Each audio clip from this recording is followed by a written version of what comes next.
Ladies and gentlemen, welcome to another fantastic episode of The Left Wing. I am TJ Whitehead, powers taken not given, joined by always. Fuck, that's 2 days in a row. I messed up the intro. This is like some weird oh god, this is odd. All right. Ladies and It's a gentlemen. full moon is what it is. Yes, I don't know what's going on. Yeah, it's weird. Full moon. Ladies and gentlemen, welcome to another fantastic episode of The Left Wing. I am TJ Whitehead, powers taken not given, joined, as always, by John Cooper of Counterpoint Politics and returning guest, Cannon's Fodder. How are you doing today, my friend? Brain dead, but I'm here. Yeah. Well, it's at least two of us. I was going to say, that's at least two of us right there. So we have a lot of topics to go over today. And I would have to ask you guys to forgive me because I am calling an early audible on this because I just... I saw this and I had to talk about it. I had heard something about this, but hadn't really gone into a lot of detail on it. Did you guys hear about the workers who died at that factory, that Impact Plastics factory, a couple of days ago during the hurricanes? No. Oh no, bro! I was in that hurricane, so I didn't hear a lot of other. Yeah, that's right. Yeah, true. Yeah. So, well, all right. So. It was in Tennessee, and I'll put the story right here because I have an article and a video that I absolutely had to share with everybody. And so let me get this off the ground right away.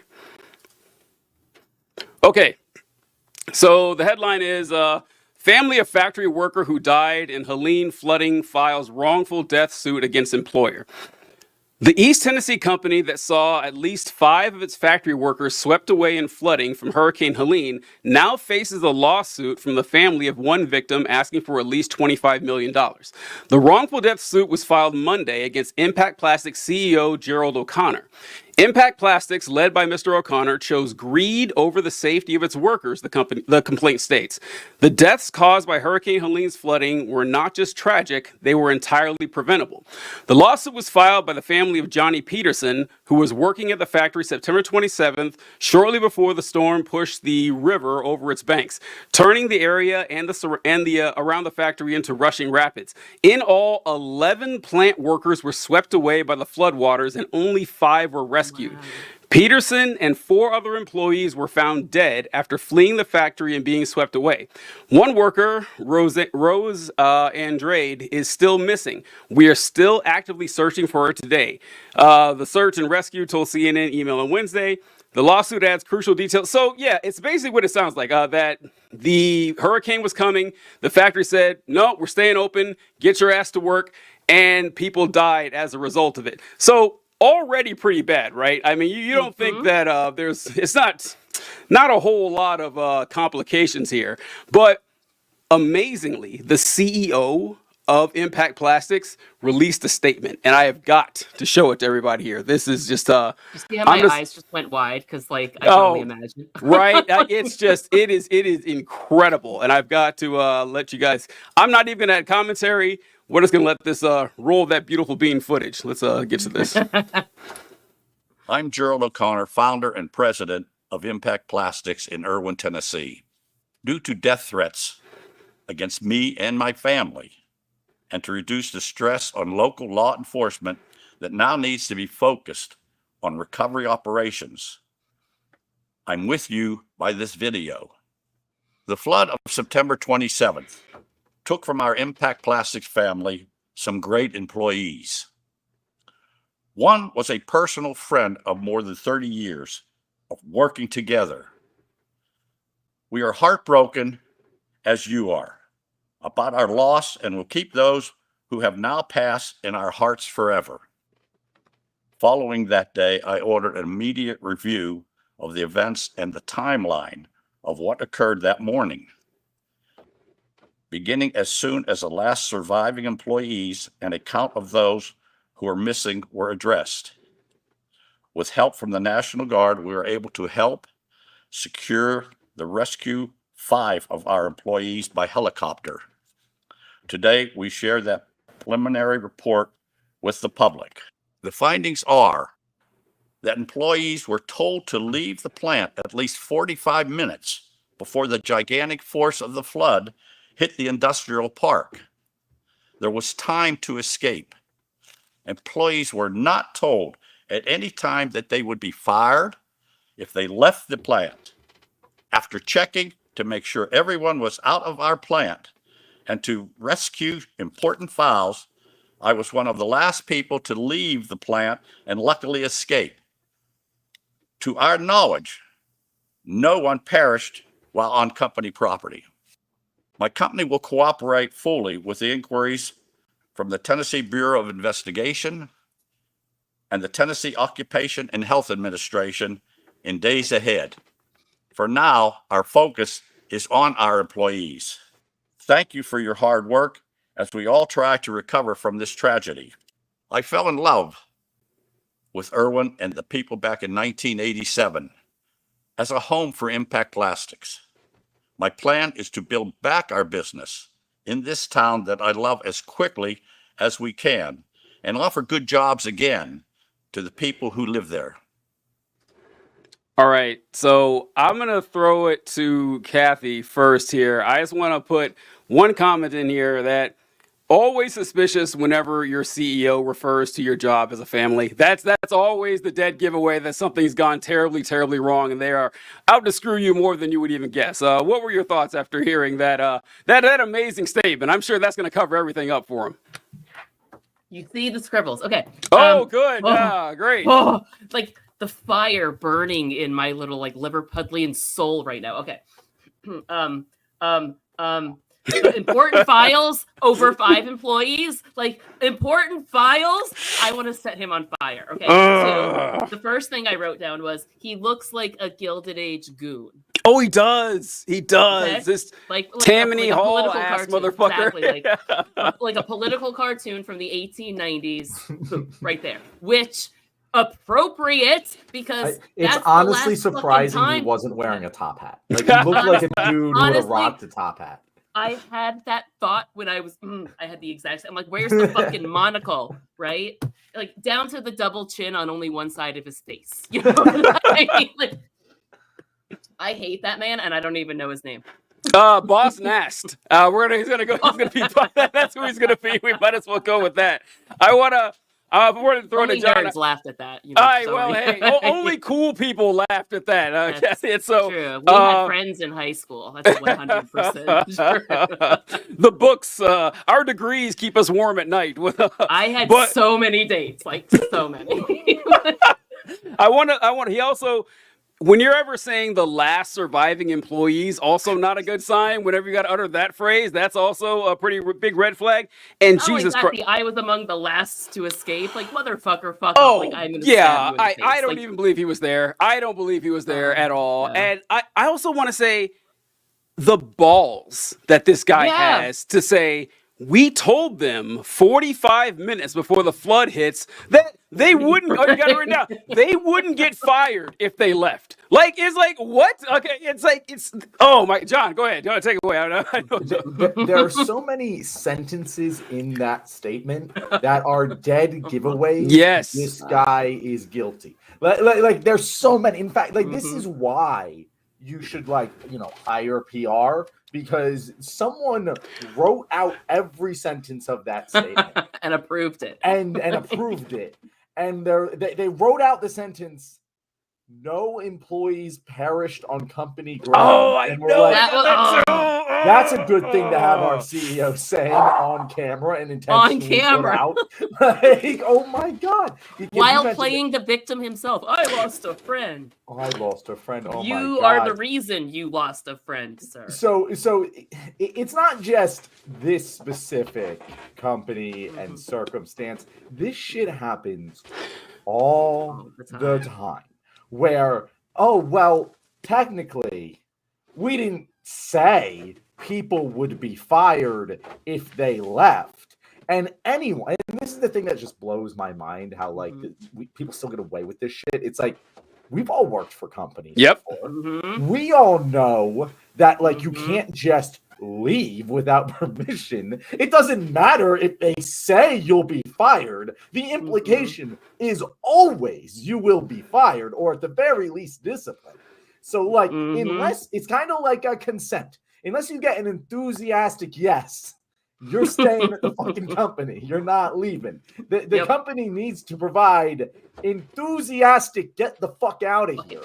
in order I like for that. the employees to leave. Enthusiastic, get the fuck out of here. Exactly. And if they did that Enthusiastic. 45 minutes prior, first of all, they didn't do that. You know how I didn't know they didn't do that? Because claims he's one of the last people to leave. First of all, Yeah, one exactly. of? What the fuck you mean you were one of? And like what captain leaves people on his ship before he goes down with it, you motherfucker? Mhm. Second, like 45 minutes. Are you 45 freaking minutes. kidding me? 45 minutes. I know. 45 minutes. I wouldn't have had him come into work that day. There's a fucking hurricane. That's yes. Why are they working the day the hurricane hit? What was so goddamn important that you needed to squeeze another 5 hours out of these people and give them 45 minutes to race out of work, hunker down at home, make sure their family is safe? Oh yeah, that's plenty of time. I'm sure you all live right across the street. I'm sure it's going to be perfectly okay. I just the time to escape. He not only did he say, I told them to leave 45 minutes before the flood hit. He said everyone was given ample time to escape. Clearly not. Clearly not. Everyone was not given it. And I'm also he's literally victim blaming. Yes, Like, well, yes. I'm sorry these people are too 100%. stupid to leave. That's literally what he said.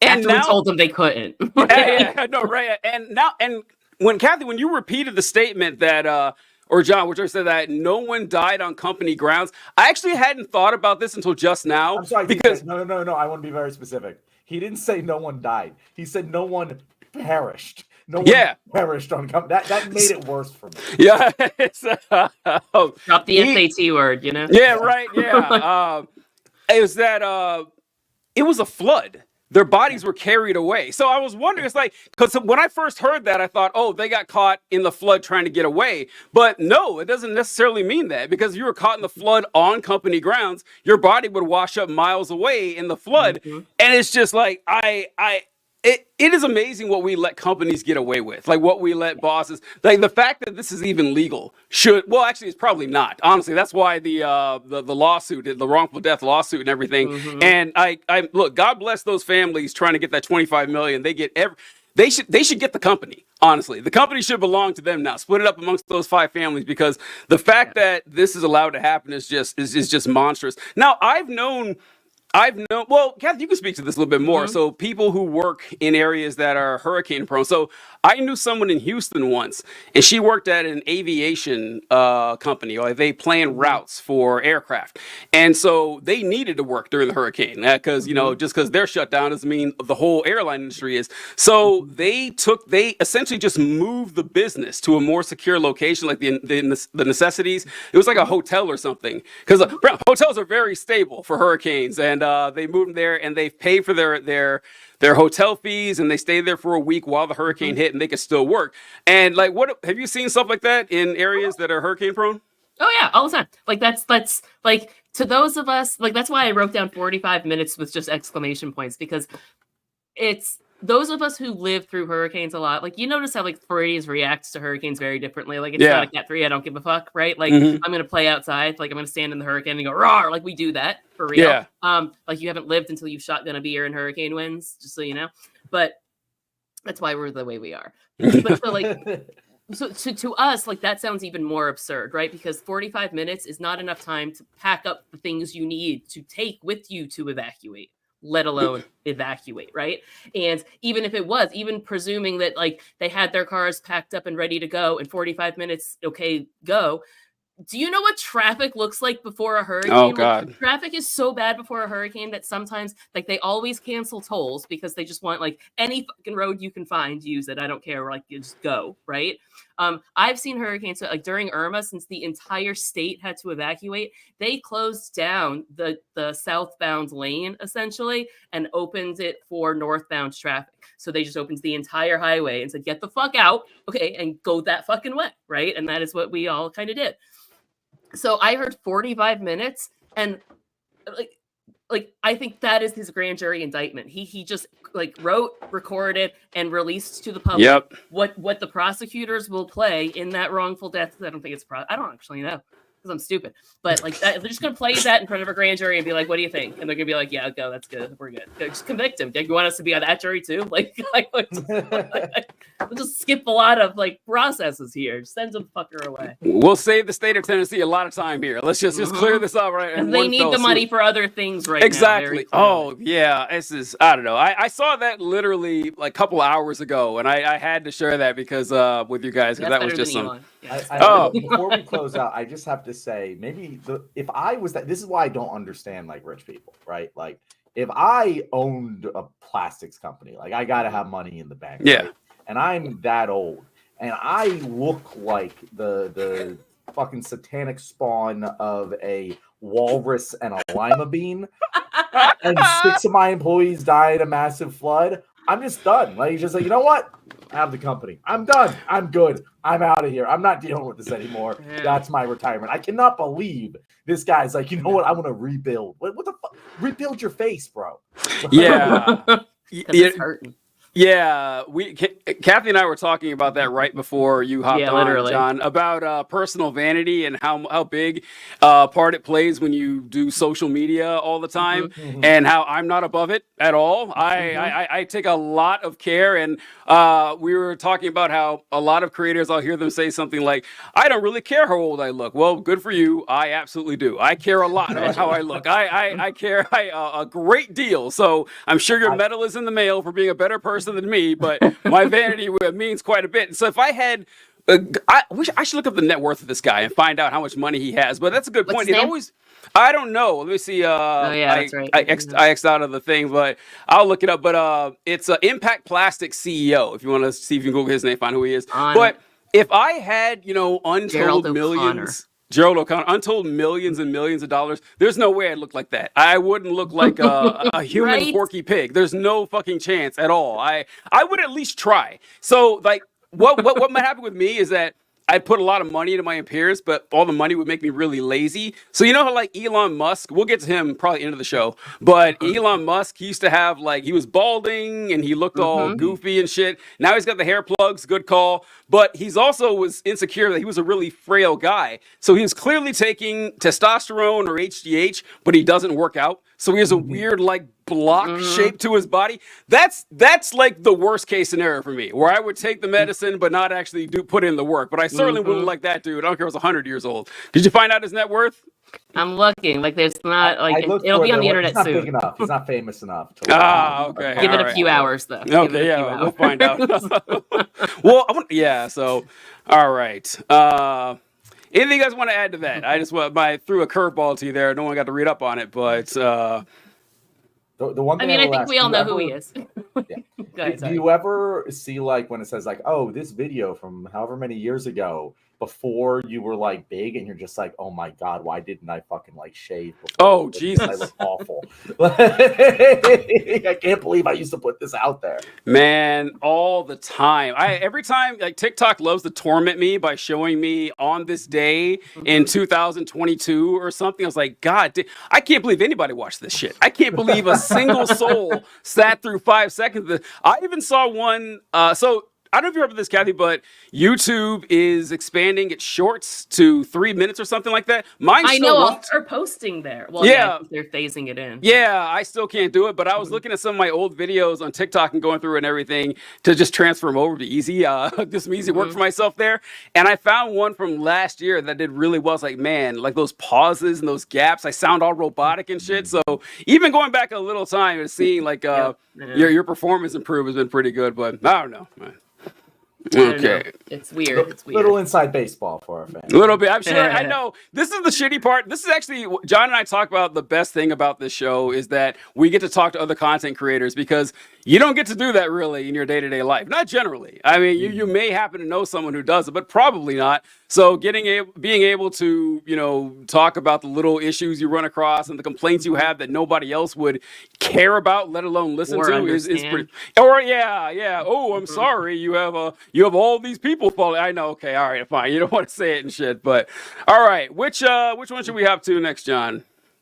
Let's see. We got Elon. We got Israel. Let's get Israel out of the way. Okay, let's do it. Let's do And it. also, since Yeah, there's let's been, get Israel out of the way because That's we always try to do that. Actually, we always do really? try to do we, that. we yeah. never want to end on Israel because it's Yeah. Well, always no, really I know. depressing It's just note kind to of like end on. if only, you know what I mean? Like I you know, know. you make it sound so simple. So literal. So we got a round of applause from Heather. We appreciate. Kyle says hi and perfect Kyle. timing. Yeah, let's go. There you go. Welcome, Kyle. All right, let's talk a little bit of Israel. So when TJ and I set the topics yesterday, no one had been killed yet, or at least no leaders of any groups had been killed. And so we were going to talk about how the U.S. State Department issued a warning to Israel, kind of saying, hey, we're not going to stop sending you weapons, but like maybe we might have to. So I don't know, maybe let some aid into Gaza. And that kind of reversed Israel's course, and they started letting some aid into northern Gaza, which would have been a really interesting story to talk about, of how all of the people who say, oh, well, Biden can't actually influence Bibi Netanyahu. I know, yes, he can. Even just hinting that it might happen got him to change course. But then today, it is reported that Hamas's leader, I should have had his name up. Is it Yahya? Is that how we pronounce his name? No. I don't know. We're going to call him I've never Sinwar. figured out how. Yes. Yeah, exactly. But he was killed. And the way in which he was killed, I don't know, guys. Have you guys read like what happened? No, what happened? No, all I saw was the headline because, like I said, grading hell. So it wasn't a like targeted strike. It wasn't based on intelligence. He was just in a house that 19-year-old IDF soldiers were walking by. A firefight ensued, and they killed him. And they didn't realize it was him until afterwards. They just randomly killed him. Really? That is what is being reported. Yes, which is so fishy. Like, this yikes, whole it's true. thing smells to high heaven, because apparently he'd been missing for a little while. He'd been incommunicado, and then all of a sudden it's just, oh, we killed him. And these random 19-year-olds did it, and it smells to high heaven. I don't know what the conspiracy theory is, but there is like just so much fertile ground for conspiracy theory here, because it is kind of crazy. I don't think this actually does anything.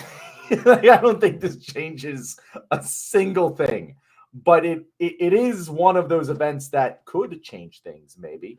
I see TJ's pulling something up here. Yeah, I was going to pull up this article talking about a drone video shows Sinwar's final moments. The Israeli military says Israeli Defense Force spokesperson Daniel Hagari played the video in a news briefing on Thursday. The edited clip shows a drone going into a damaged building where a person who the IDF says is Sinwar can be seen sitting on a chair.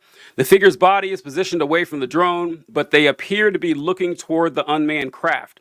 The person's face is obscured and they appear to be sitting alone. Hagari and Sinwar have been shot in the hand as the edited IDF video points to his hand. The video shows the figure holding what the IDF highlights as a piece of wood, which the person lobs in the direction of the drone.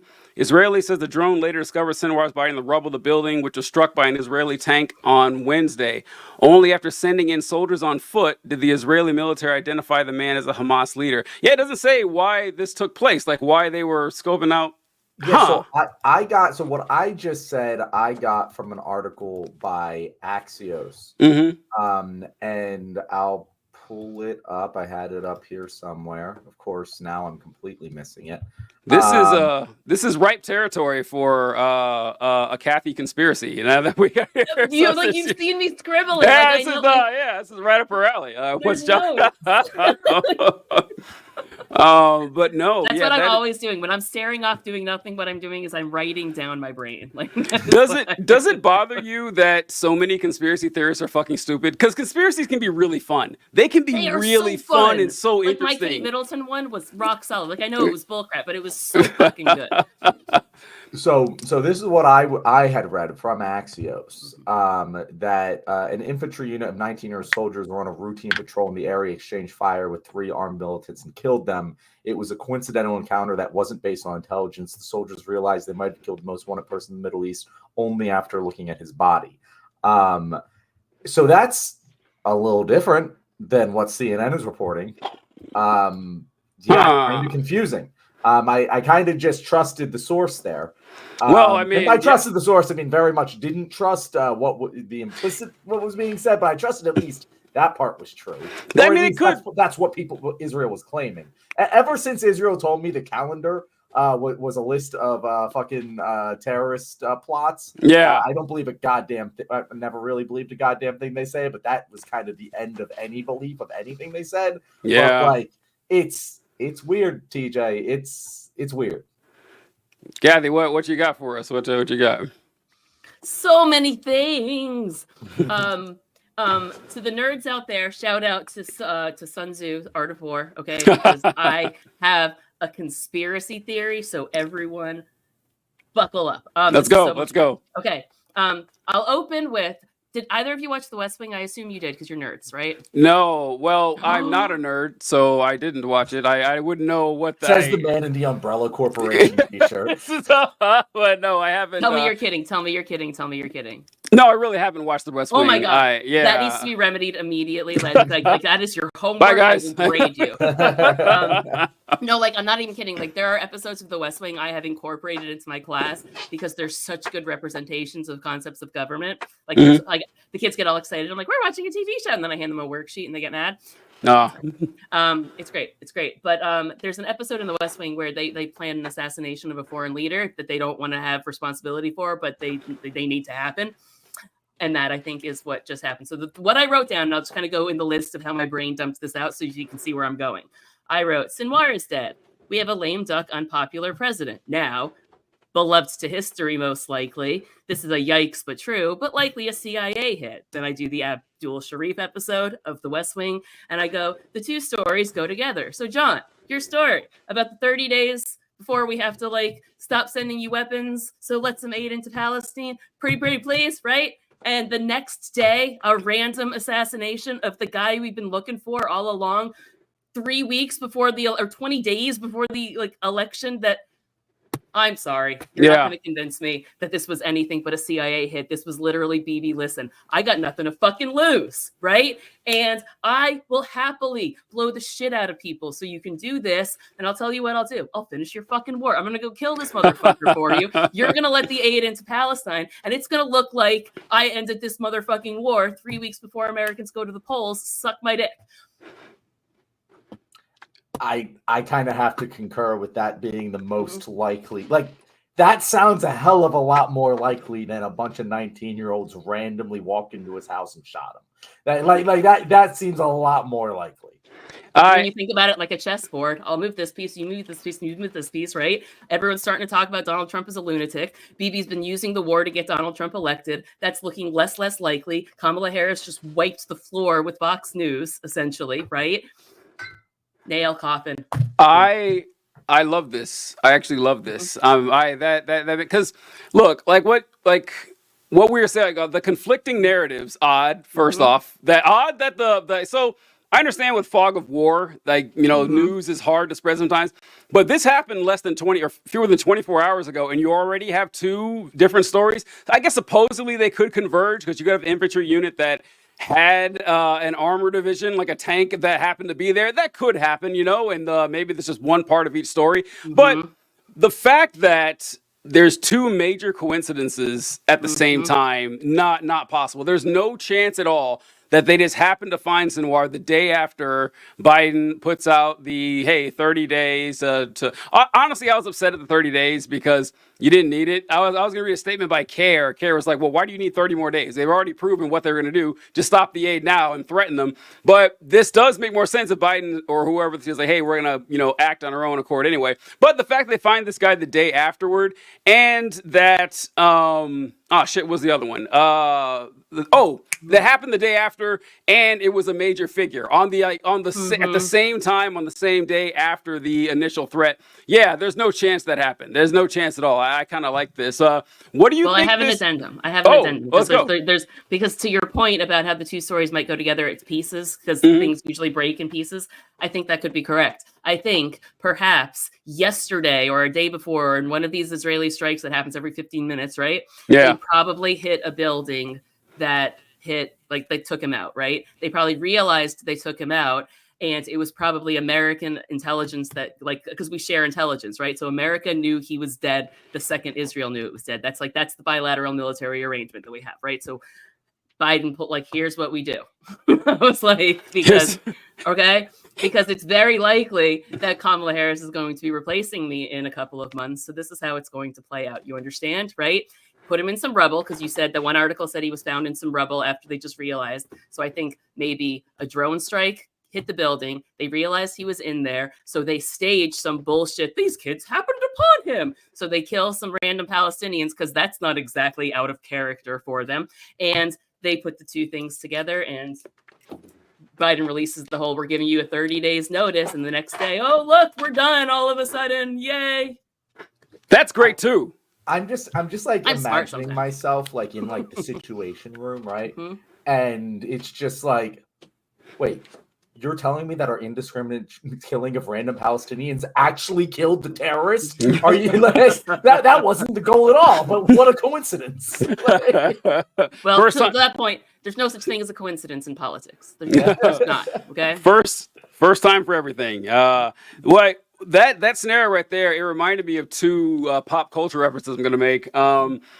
First one is the wolf from Pulp Fiction, when everything goes to shit and they have to call in the wolf. And so they call in Biden, the old wolf or whatever. Biden will be the wolf of American history. The wolf of Washington, the wolf of Pennsylvania Avenue. But also, it reminded me, I know John will get this reference. I don't know if Kathy, if you will, but there's a little video game that I happen to like called Red Dead Redemption. And at the very end, was that a good oh my God or a bad one? I don't know. I have two brothers. Okay, all right. Continue your story. So at the end of Red Dead Redemption, Dutch commits suicide. The person John has been sent to kill. And when the Pinkertons show up to find Dutch's body, they give John a bunch of shit like, oh, I guess you didn't have the guts to kill him.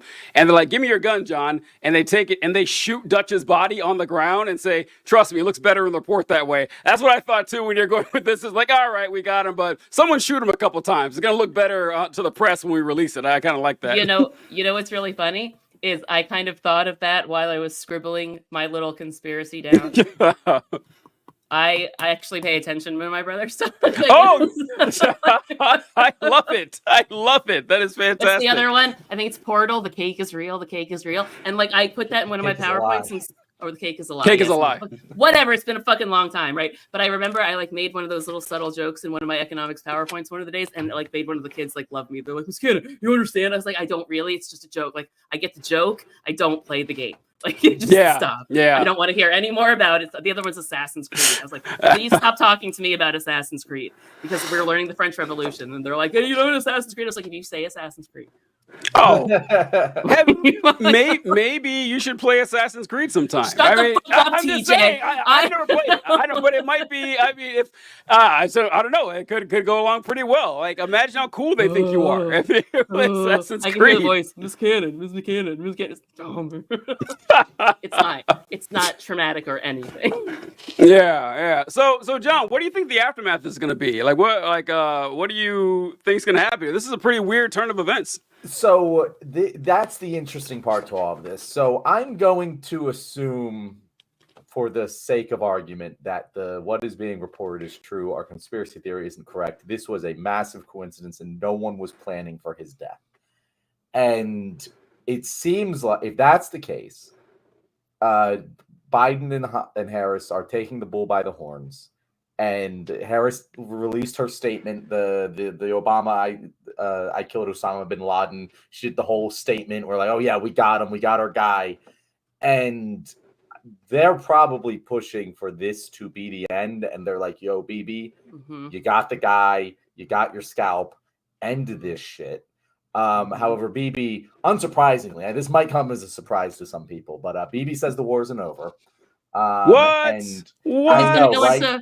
Because he's And going he into said this is Lebanon the day after Hamas starts now in Gaza, you know?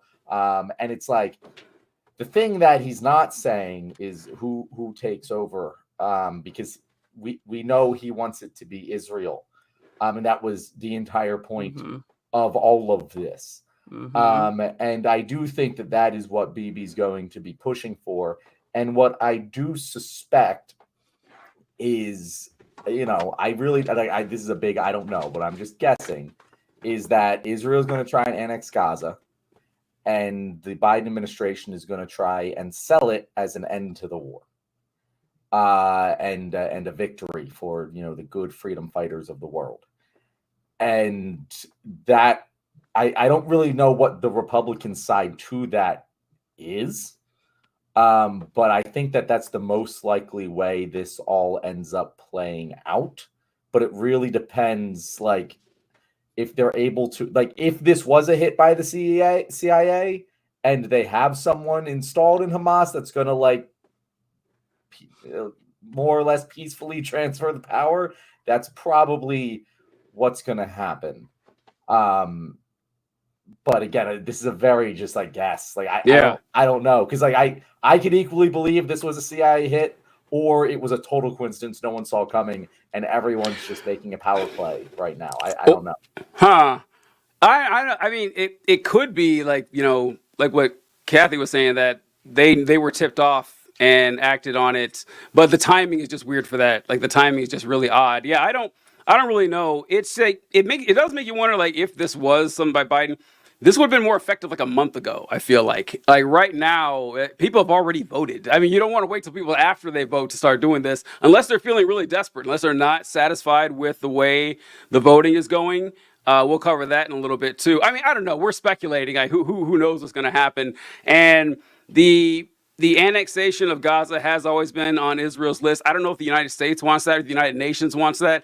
And also, like, killing another high-level leader of Hamas or Hezbollah, so that's just been par for the course for Israel, so no skin off their teeth. And like Kathy mentioned, the incursion into Lebanon is what's on their mind right now, and fucking Iran. I mean, it's just like Israel's got to look.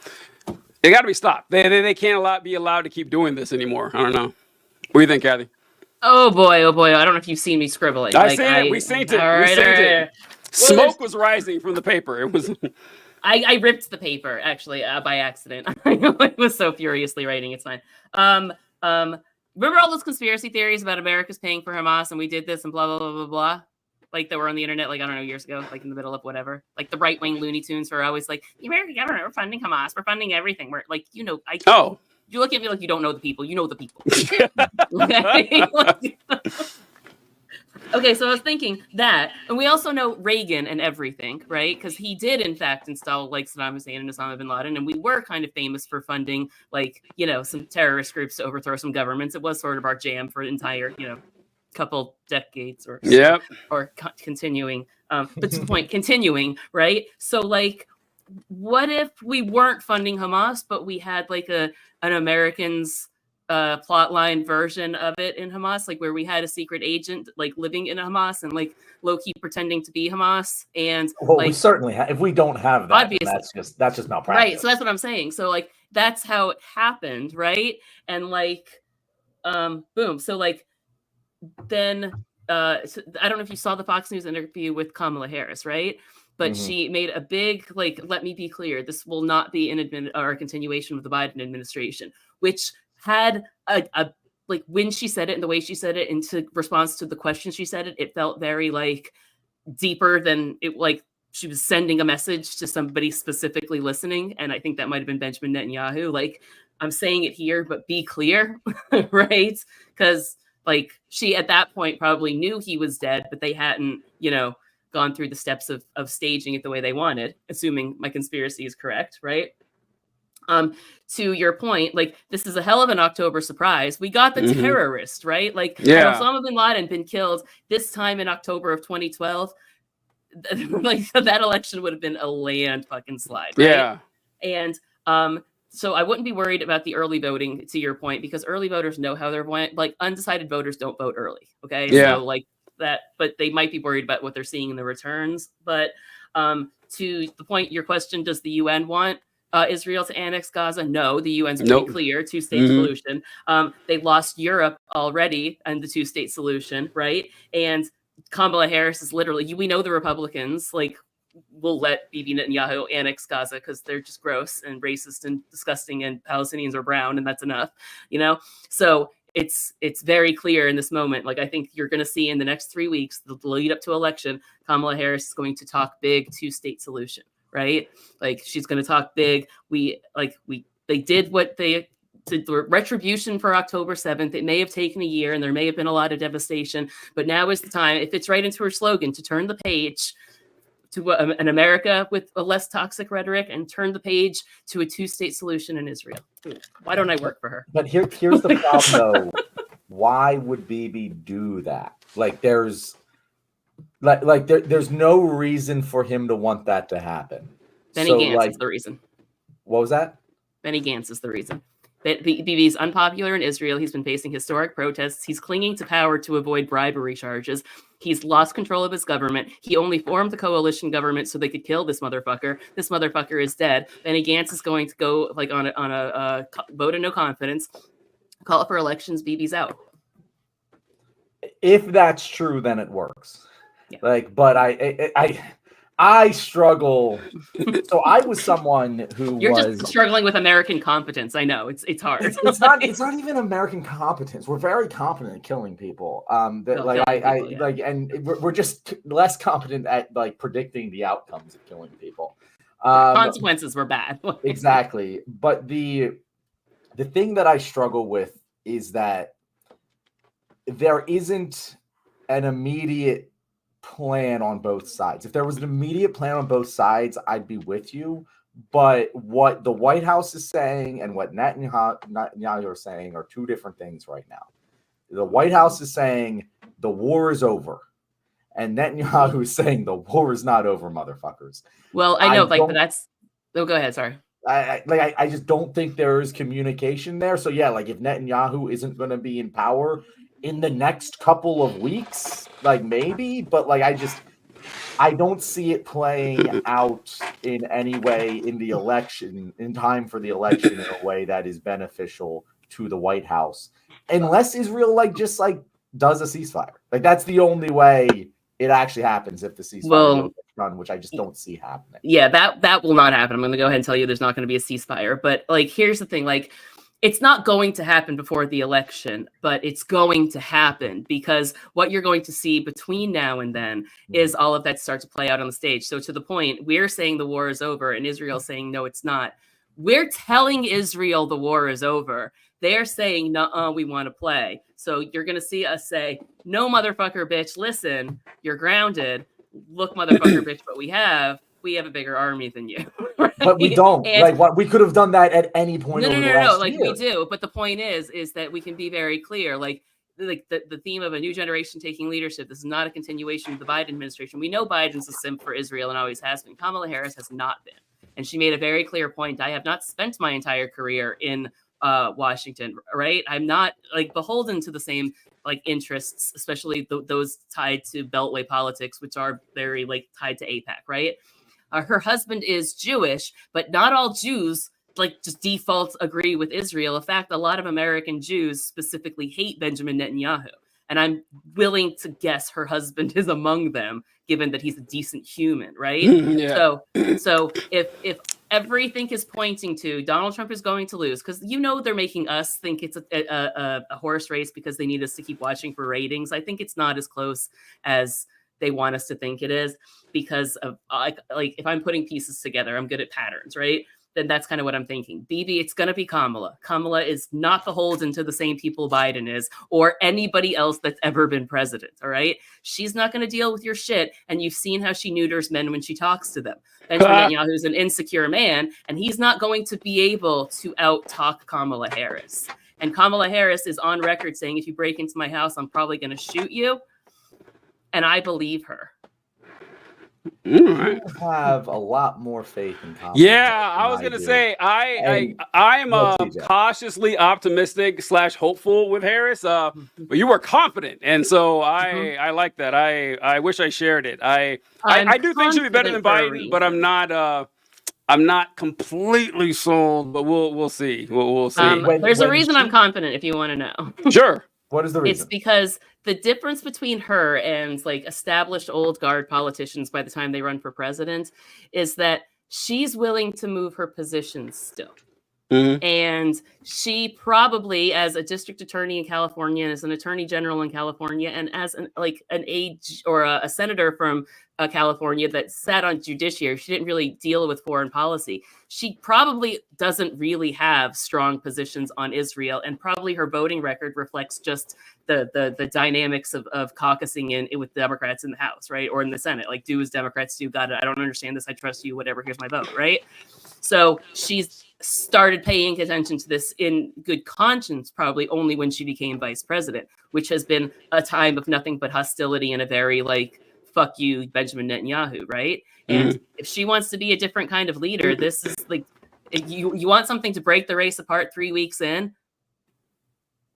Here, this is it, you know. But so that's here's where like I'm not buying what you're selling, because I was kind of like, I was where you are right now. He was. I was there. I was there. He At the was. start of the campaign. Like genuinely, this is what I was, because like she was rhetorically distancing herself from Biden to a certain extent. She's the first one who said, hey, we definitely need a two-state solution. She was the first one to originally call for a ceasefire. She has been a step ahead of Biden this entire way. But then once the convention happened and she denied Palestinian speakers the ability to speak, she repeated the lies and propaganda about Hamas. She very clearly, rhetorically, incredibly so, sided with Israel. And since then, it's just been exact support for what the Biden administration is doing. If what you're saying is true, and she intends to have a substantially different policy on Israel, why the fuck doesn't she just say that? Like, why doesn't she break with Biden right now? Because she's running in the general election. But the poll, all of the polling data shows that there is more support for a arms embargo than there is for the current administration policy.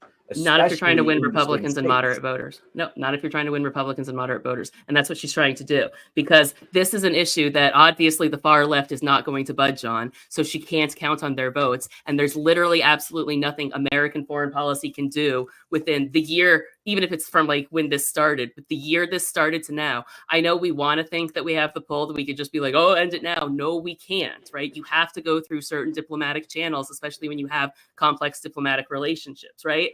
So, like, if those voters are unmovable and you can't get through to them, you're not going to win with them. You have to win because it's a dire situation. She's got fucking Liz Cheney campaigning with her. She's got Mark Milley. She's got a bunch of Republicans. She's going out on stage. No, but she's doing that for a point. She's not doing that to say, no, listen, she's not doing that to say breaking with Biden would be good in that case. No, it's not. Because what is happening here, because Biden's position on Israel is Republicans' position on Israel. And like, old people vote more than young people, and old people feel very differently about Israel than Palestine than young people, right? So she's trying to win the above 40 vote that would either stay home or vote for Donald Trump begrudgingly. Like she's going after a very specific subset of voters, and that's why she's not saying out loud the things she probably wants to say. She's speaking general election, right? So like, you guys that have been grading papers all day, one of the questions that the kids had to answer was basically like, how does a candidate change their approach from winning the nomination to winning the general election?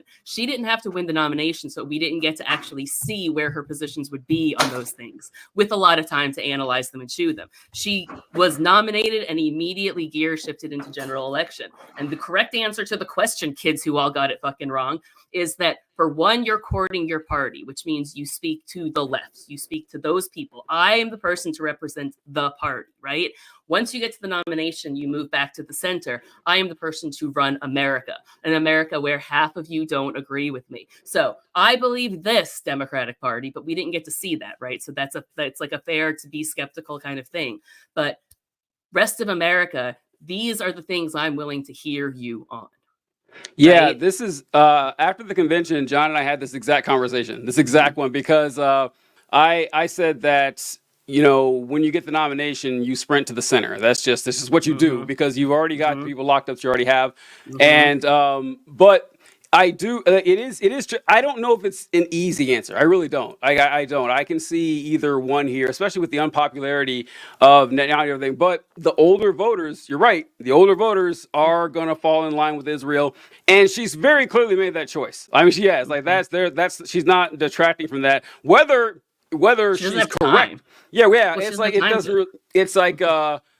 And like I cringe when you mentioned the Liz Cheney thing because listen, I get that you soften your approach, you try to because I saw this poll. It's like it's a shocking number of Americans who say that they believe Harris is too liberal, which is just it's weird for me to see something like that. But that's what she's seeing and she's trying to combat against. And oh shit, what was I gonna say here? Fuck, I forgot. John, throw me a lifeline here. I forgot what I was gonna mention, but something about Harris. But I don't know what you were going to mention, but I just wanted to bring up that polling data. I have 21 polls here to support the fact that there is more support for a weapons embargo than there is for the current administration policy.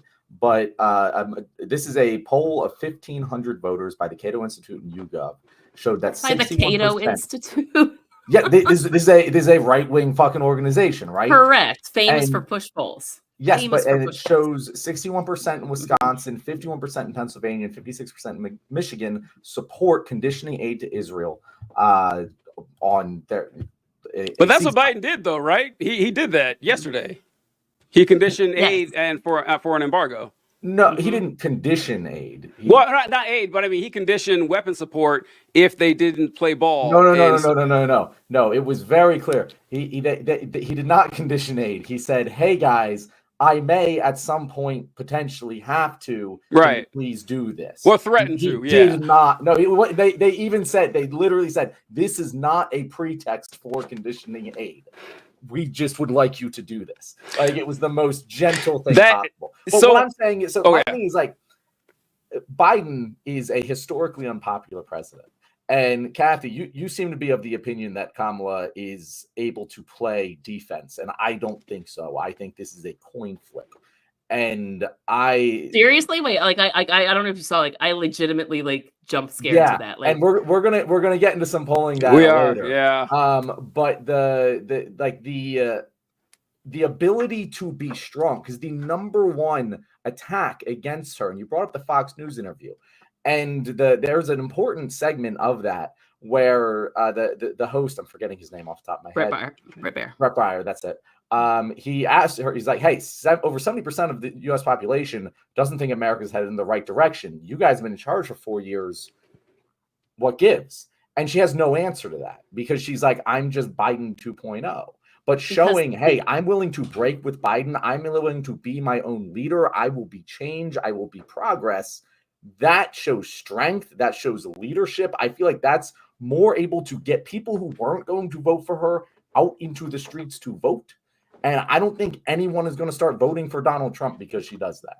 Like, I don't think there's anyone who's like, I just don't see it. Who wouldn't have anyway. Here's what I'm going to remind you about this. You're watching that Fox News interview as if she was talking to you in that interview. She was not talking to you in that interview. Who are the only people who watches Fox News? Old white people. People who aren't going to vote white for her. people. She's talking to old white people. I'm sorry, and TJ, back me up here if appropriate. I might be wrong, but she's a black woman, and they're old white people. She can't come in guns blazing. I'm going to change the way we do things in America. I'm going to have a different policy. I'm going to disrupt the world order. She's not going to say that. I'm not saying this. I'm saying do something different than Biden. No. But what it means is, like, to do something different than Biden is to do something different than the U.S. government's foreign policy to Israel since 1948. Okay, like she does. Like, to the other question, like 70% of the country say the country's in the wrong direction, and that's been true since 1994. Okay, like the answer to those questions is that, but she's not going to say that to scare, like, to white people who are scared of a strong black lady, right?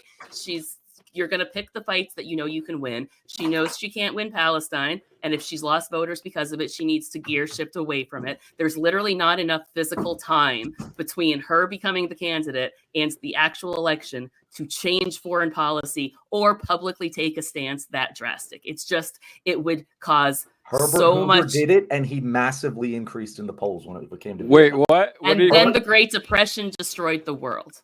What did Herbert Hoover do? No, Herbert Hoover. When fucking LBJ, right? Herbert Hoover was president in like the 20s. You're talking about someone else? I'm thinking of the wrong fucking person. Yeah, because Herbert Hoover brought us the Great Depression. Yeah, the guy who ran the VP who ran Vietnam War. Nixon was Eisenhower's VP. He ran against. Kennedy. Who ran against Nixon? Kennedy. And then Johnson ran against McGovern. And then after Johnson. After Johnson was Nixon. Nixon ran against Nixon after Johnson. Herbert Humphrey, not Herbert. Oh, okay.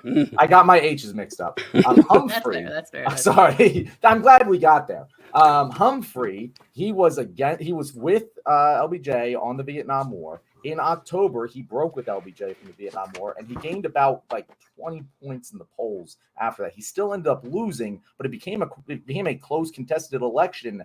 He was getting trounced. And I think that indicates that you can increase in the polls. What's hilarious about this, I have to jump in, I have to interrupt, because what's hilarious about this is he momentarily jumped in the polls 20 points. George W. Bush hit 81% after 9/11. He did something drastic. People responded to it. But what's 1968 and Democrats famous for? It's not losing the election, it's losing their party. Because he did that. He came out, he made a very strong stance. I'm going to change the status quo in American foreign policy. And 1968, the Democratic Convention broke out in riots. The Democratic Party collapsed. And we saw 30 years of Republican domination. That was before he broke. He was for the Vietnam War at the convention. It was after the convention that he broke with LBJ, and that's when he rose in the polls. Which is when the Democratic Party split apart and we lost left-wing voters, and therefore the Democratic Party had to march center to find voters because him, it killed the part. That is the moment where the Democratic Party collapsed. The 68 convention, that was the one with McGovern, right? And McGovern and Humphrey, wasn't that when there was a lot of contention within the party? I mean, it was a lot RFK had been killed. And it was a lot. The McGovern-Fraser convention, and the super delegates, and that's why we have super delegates. Yeah, I think the best comparison to that one would be the closest one was 2016. That one with Clinton and Sanders crowd, and how there was a fracture of the party. They were booing each other. Yeah, there was a lot of fraction right there, and so I don't know. And that's why we lost in 2016.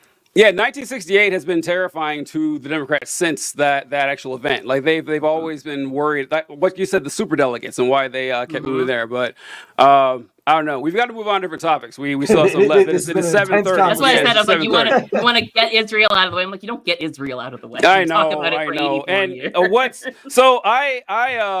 I don't know if you guys noticed, I didn't say a whole lot that one, because this is lucky. Well, Kathy, you said something, and I had a really good joke I wanted to make, and I kept looking for an opening to make it, and then the time for it passed 15 minutes ago. So then I was behind on the conversation, and I had another thing on that. So yeah, I'm sorry. I want to add one thing real quick with so this is pertinent, I think, before we close out here, because I think this is good. When you guys are talking about, I'm back in the conversation now, folks, but when the United States government is good at killing people, but not necessarily good at, planning the aftermath. Yeah. And I first noticed, I noticed this firsthand when I was in the military, and I was in Jordan, and so my unit was there on the north side of Jordan to protect, from the Syrian civil war from spilling over into our ally Jordan. That's kind of why we were there. Oh, okay, and I was reading a lot about the Syrian conflict, and I found out that the United States had, we had essentially tried to overthrow Assad back in 2011, the Obama days, in Operation Sycamore Timber, or Timber Sycamore, I forget. But we also had the CIA that was funding, I believe it was the Free Syrian Army, and that was also, had their beef with Assad.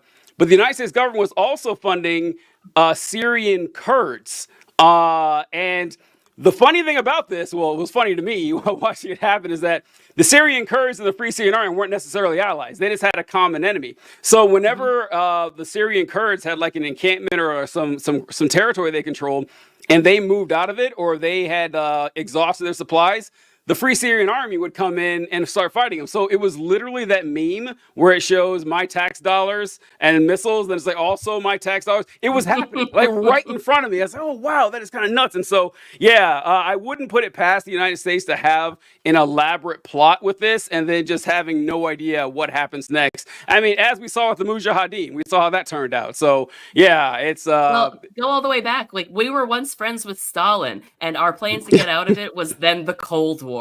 Okay, so like we tend to solve war with war. So show me a problem war can't fix. I gotta tell you, it's like that's what we got figured out there. America. Yeah, I think this is actually gonna dovetail right into similar what we were talking about. It'd be a pretty good segue here. But I wanted to talk about the early voting. And so see, I'll pull up this article I had here while I was going over it, because I have changed a little bit since yesterday. So maybe I'm like not poll watching, but data watching and everything. So from yesterday when I saw the numbers for the early voting were looking really bad for the Democrats. We knew that the numbers would be lower than 2020, that fewer people would take advantage of early voting because we're not in the middle of COVID, and that it would be like that. But from what I saw yesterday, from the numbers that were reported, the numbers were like the Republicans had a higher percentage of early voters than they had in 2020. From what I saw now, it seems to have evened out. So I'm going to go ahead and pull this up here, what I got. Oh, this is 2024 early voting in battleground states and how it compares to today. So Target Smart Analysis, published on Wednesday, 20 days before the November 5th election, concluded that 3,845,372 registered Democrats had voted so far, compared with 2,550,036 Republicans and 634,091 unaffiliated. The data also showed that as of Wednesday, more registered Democrats than Republicans had voted in the crucial battleground states of Pennsylvania, Wisconsin, Michigan, North Carolina, Georgia, and Arizona. Though the GOP was ahead in Nevada. That's pretty disappointing to see that they're ahead in Nevada. And according to the data, early and absentee voting in 2024, 20 days before the election, is significantly lower than 2020, no surprise there, when many states encourage the practices due to the coronavirus pandemic. The group claims that 20 days before the 2020 election, some 10.5 million registered Democrats cast their ballots, along with 7 million registered Republicans and 2 million voters without party affiliation. And I think I had Pennsylvania in here too. Yeah, in Pennsylvania, which Trump won in 2016, lost in 2020. 427,400 registered Democrats had voted, along with 170,000 Republicans. And Democrats also have a substantial lead in Wisconsin, in contrast to the same state in 2020 election cycle. Republicans were ahead at this time back then. 106,000 Democrats have voted, 49,000 Republicans. And the picture is similar in Michigan, where the Democratic lead is substantially bigger than 20 days before the 2020 election, according to Target. So when yesterday's polls came out, the Democrats were like barely ahead or even losing. The Democrats are still losing in Arizona, which that surprises me. I gotta say, I am surprised that the Democrats are. I knew that all the polls had Trump up by a point, I think, in Arizona from what I saw. But once again, it is early voting, I know, but I figured with Kerry Lake and the 1861 abortion law they had, that the Republicans would be absolutely cooked. But the fact that Arizona is close is very depressing to me. I thought for sure that they would come through for it. And who knows, they might. Because like it's a weird election cycle with we don't know how early voting is going to compare. It's going to be lower, but the rates are about the same. I did the quick math on that. It was about 30% more Democrats voted in 2020 in most of these, and that pretty much shows out in all these as well. So I don't know, Kathy, what have you seen so far? I mean, I feel like I understand that they're going to look at these things, they're going to analyze these things because they have all of this fucking media time to fill, right? But I don't think it's a good it's apples to oranges to me, right? Because 2020, like you said, we were in the middle of a pandemic. The reason people were taking advantage of early mail-in voting was precisely because of the necessity of it, right? And like a couple of reasons. Like, one, it just started, so there might just still be people who haven't gotten off their ass to drop off the mail-in ballot. Like, they have it, it's filled in, it's like folded, and it's on the front of their house, like by the door, and they keep forgetting to take it and drop it off. Yeah. Because I promise, hi, like, I'm that person. But I also think like, is it mail-in ballots specifically were a big difference? Like, I think that's an obvious one, because I think early voting, people like voting in like, there's something romantic about voting in person. Well, like, you know, Gabby, like there is. This is right back to the generational thing. Do you think? I think that I like that, but I can see how other people wouldn't. I don't know. I can see that, but I don't know. It's age talking. No, it is. Like, I have a very good polling place. I get in and out in less than 30 minutes every time. Usually, you know, for this one, I expect 30 minutes. Usually, I just walk right in and out. I love going there. It's a lot of fun. If I had to wait in line at all, I would mail vote every single time. Mm-hmm. And that's what I think it is a little bit like, especially for a lot of like first time voters, they're going to want the experience of going, like, they ring a bell for you. You get a sticker. Like, it's a fun little thing, right? I do like the sticker. I know, right? And like, they mail you a sticker, but it's not the same. There's Not the something same. about there's something about a 70-year-old lady with Fraudulent curlers sticker. like giving me a sticker and saying, "Thank you for being a good citizen," that just makes my heart warm and fuzzy, right? And like, I think that's true a little, because we're all just a little bit like nerdy, sentimental America, right? Like, we're not all like drape ourselves in American flags, America, right? But we all respect the Constitution. Like, there's like something about it that we're willing to fight and protect for, right? You know what I mean? And I think voting is the most obvious, like, extrinsic, I can't talk today, action that we have to like be part of America. You know what I mean? So I feel like, especially right now, given the tension, I do think a lot of people want to vote in person this time. Like, I want to vote in person this time. I want to walk in there and say, "Motherfucker, you're going down." Absolutely the fuck not. And I vote by mail usually all the time, but no, I'm walking in this time. John, what do you think? Yeah, so it was interesting because you kind of alluded to Democrats not doing as well in early voting, and that is not what I have seen so far. Yesterday I saw that, but now it's pretty much caught up from what I've. Well, so it's lower across the board, which makes a lot of sense. Right. You know, that just makes sense. Mm-hmm. But here's the thing. I would have expected Republicans to significantly outperform their margins relative to 2020, because they are making a concerted effort to get people to go out and vote early. The Trump campaign spent $10 million in Pennsylvania alone with a get out the early vote campaign, and it has not materialized at all. In many places, either the margins are the same as they were in 2020, or Democrats are gaining momentum in the early voting relative to 2020, relative to the Republicans, right? Totals are down across the board. And so that, to me, indicates either one of two things. Either one, Democrats voted more early voting last time, more of them liked it, and so they chose to do it again. But I don't know about that, because then you would see like significantly more Democrats voting. But it seems that like the 2020 inflation was about the same due to the pandemic for both sides. And so what that indicates to me is there is a lot more enthusiasm on the Democratic side of the ticket. There's a lot more people who want to go out and vote for Kamala Harris than want to go out and vote for Donald Trump. And that is very important, because, you know, the thing that I've just been zeroing in on is that independents don't fucking exist. Undecided voters do not exist. This is a myth. It's a myth. Keep Bullshit. telling us that I simply do not believe. The largest voting bloc in America is not independents. It's not undecideds. It's non-voters. And you've seen this exact thing happen with Donald Trump, and I just wish the Democrats would fucking take notice. Donald Trump has dragged the entire party into neo-Nazi territory, and it has not fucking affected him. Not in the slightest. The party followed suit, and you would see the Democrats do the exact same thing. It doesn't matter what the people at the top are saying. the people are just going to listen to the people at the top. And so my thing has been, they should give us all the fucking candy that's going to get us all sugar high to go out and vote for them. They should fire up their base, because getting out the vote, and we've been saying this on this show for over a year now, you don't win elections through persuasion, you win them through motivation. Getting out your side of the vote is what's going to win you election day, because it's going to be locked at 50-50 anyway. It's just getting your people to show up more than the other people, which is why I hate her, trying to go after Republicans, because they're not going to fucking vote for her.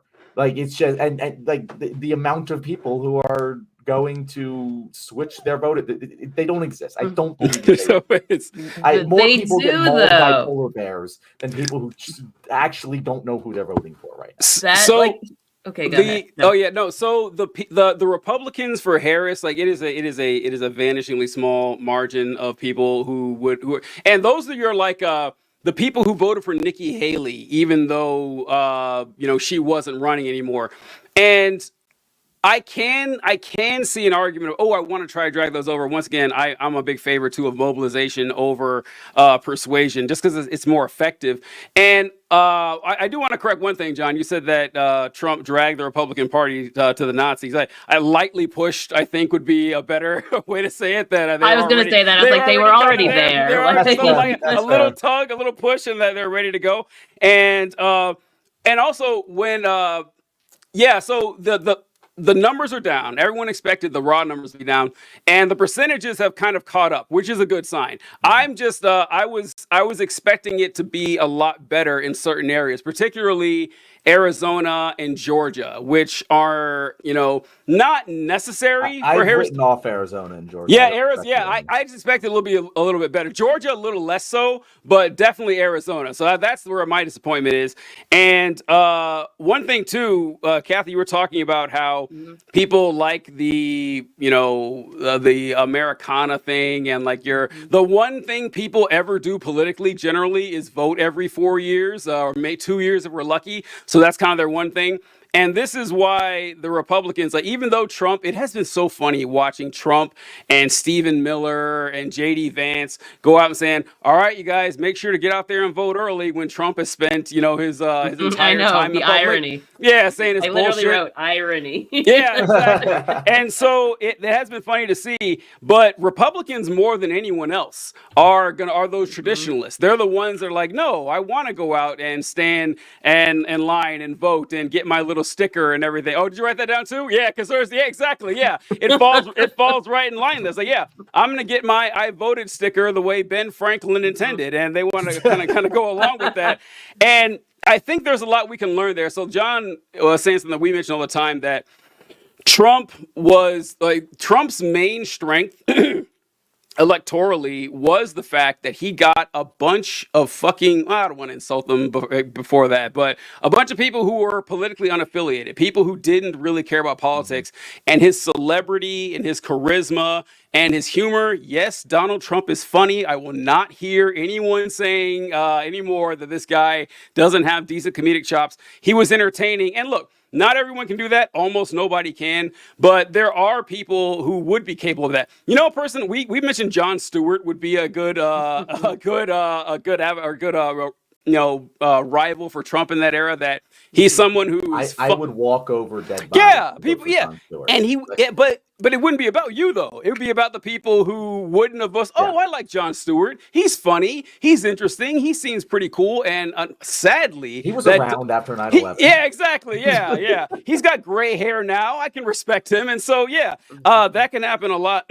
But another example, one that's probably closer to Trump, one that would actually, because I always said that if I were a Republican, and let's say Trump agreed with I agree with everything Trump said, and I voted for him, I wouldn't tell anybody. I certainly wouldn't brag about it. I certainly wouldn't. Like, yeah, I would be too embarrassed and ashamed. And I was trying to think of an example of this, and the closest I can get, he's not nearly as bad as Trump, but it is someone who I'd have to I voted for this guy, Jesse Ventura. Jesse Ventura would be another guy like that. So Jesse Ventura has great policies. Well, a lot of his policies are pretty good. Like, he talks about a maximum wage rather than a minimum wage, but someone like it's like, hey, what about his thoughts on like Area 51's? Okay, all right. Look, I'm sorry, man. Okay, like it would be kind of embarrassing to do something like that. And I want to ask this to both of you since we're on the topic here, because when you guys are talking about how the biggest section of, or I don't know if it's the majority, but it's pretty damn close. Of people those who don't vote. What do you guys think about compelled voting? Like, so a lot of countries do this, where, like Australia, I know does this, where you have to vote, where they will find you and say, no, here, fill out your card. You have to put up. What would you guys think about something like that? I'm all on board for it. It should be a thing. I don't know why we don't have it. It doesn't make any sense that we don't. It's just like insurance. Everyone's got to participate for it to work. Like it should be mandatory voting. That way you get a fucking democratic outcome. What if they don't vote? It's a tax penalty. Yeah, and what that ends up becoming is not a tax incentive. It's just like, hey, you're gonna pay extra money on your taxes this year if you don't vote. Just go out and fucking vote. And you know what? A lot of people will still not go out and fucking vote, but you know what? I'm okay with taxing them. Yeah. That's like if you aren't going to do the bare fucking minimum to participate in the democratic process, I'm all right if you pay a little extra taxes. Now, I have no problem with that. Now, before I get to Kathy's answer, I want to throw this out too, because you know how Republicans they always say that they don't like democracy because they don't want people voting. I've always found it ironic that Republicans kind of prove their own point to me. It's like, yeah, maybe you guys shouldn't vote. That would be pretty good if you guys didn't. I would be pretty happy about that. Just spreading it out would be pretty interesting. So, what do you think, Kathy? I have so many thoughts. Yeah. And I know you can tell because I'm scribbling, right? And it's funny because I've actually been chewing this around, and I'll invite people to go listen to my podcast, Just Buy Less Coffee, because I was talking about this with one of my friends. Just Buy Less Coffee. Yeah, that's a great name. Humor, that's a great name. Yeah, it's JBLC for short, but like, why are you poor? Go, just buy less coffee. But I think that we are actually, because I've been teaching James Madison as well, so bear this in mind. I've got Federalist Papers on the brain. But I think we are, in fact, a multifactional pluralist democracy that is trapped in a two-party oligarchy, right? And that makes for strange bedfellows, if you will. And I don't think you can make people vote, okay? Like, at all. And like, I'm going to go around in circles because I'm going to come back to it, right? Let's go. Like, what is liberty? What does it mean? It means you have the freedom to decide what to do. And if your liberty is then dictated by the government, that you have to participate in the government to have liberty, you do not have liberty.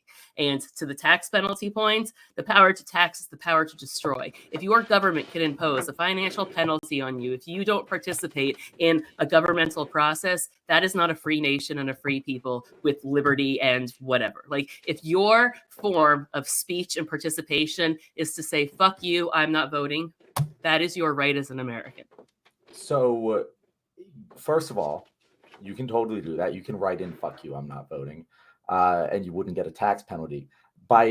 Your logic says you're against the individual mandate. Is that true? No, because carrying health insurance is not guaranteed in the U.S. Constitution, but life, liberty, and the pursuit of happiness is. Okay? No, it's not. No, it's not. Yes. No, it is not. It is. That is not a right in the Constitution. Yeah. Voting is also not a right in the Constitution. Read the preamble. 14th Amendment. Read the 14th Amendment.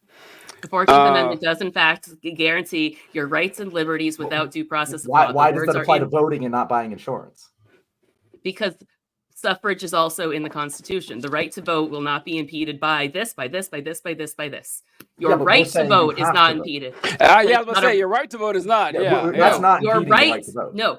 If you, a right or an obligation. Is voting a right or is it an obligation? It is not a right. According to the Constitution, it's not. Well, what? But yes, we're talking theoretically. Because your right to vote, what is it? No. It says your right to vote cannot be inhibited by. But the right the to vote is never grants you that right to vote.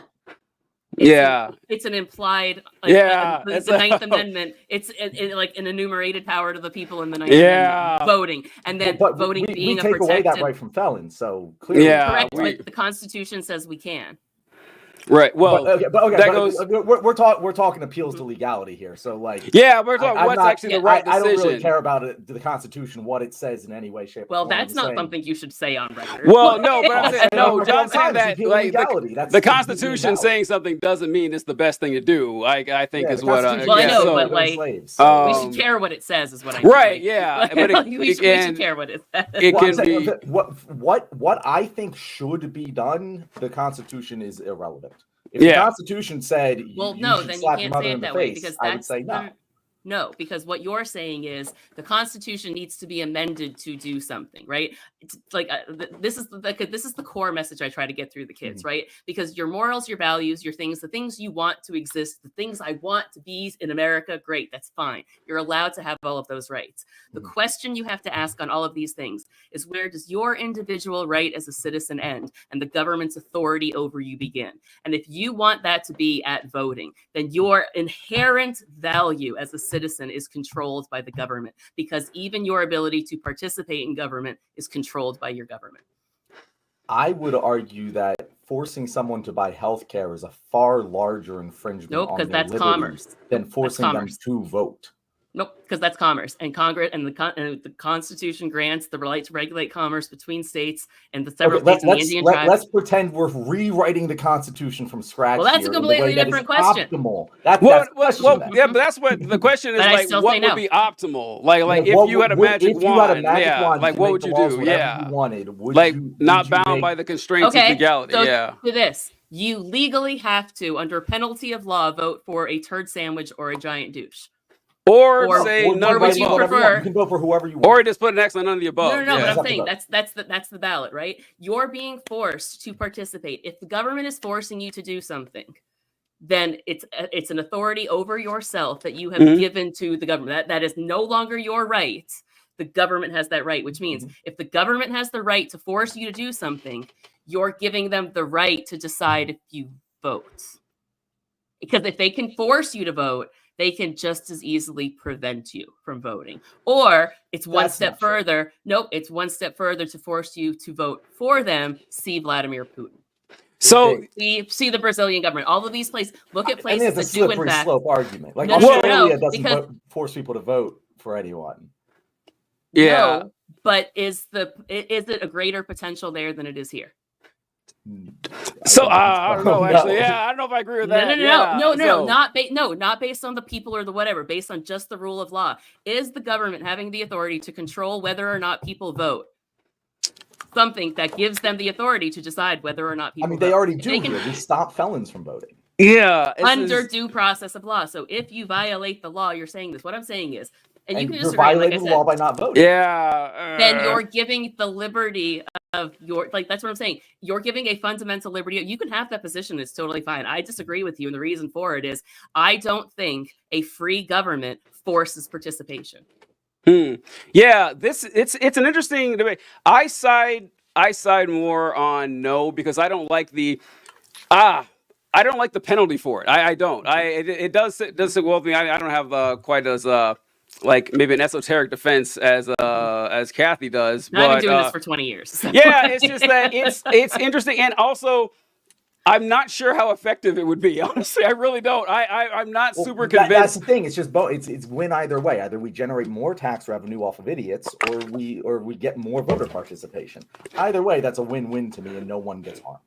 Yeah, and yeah, Whereas it's just I like, think the core of liberty is harmed. Like, But- I think everyone should vote. See, I don't think don't we can understand. force If you were biting the bullet and said individual mandate is wrong, I have no problem with your argument. But I Because don't the reason understand for the it is distinction. because one, I think the individual mandate is different entirely because it's you have to participate in commerce, right? Like this is the thing. Okay. Why? You The have- Constitution doesn't exist. Magic wand. No, I know, but because the people who pull the levers of power do, and they want to earn profits, so forcing people to buy things is bad, and I think that's kind of bad. I don't, in fact, like the individual mandate, but I understand that Obamacare doesn't work without it. So, from an economics perspective, I And think I the don't think individual democracy mandate. works No, without stop. everyone Listen. voting. Listen. I think that from an economics perspective, the only way the Obamacare policy works is with an individual mandate. So I support it in that regard. As a theory, as a concept, do I? Absolutely not. I don't think you should be forced to participate in that. But I would support a single payer system because that is something that you are consenting to be governed for. Okay, I would like my government to collect this money and use it for these purposes. So I don't really like Obamacare. I just like it better than not having fucking health insurance.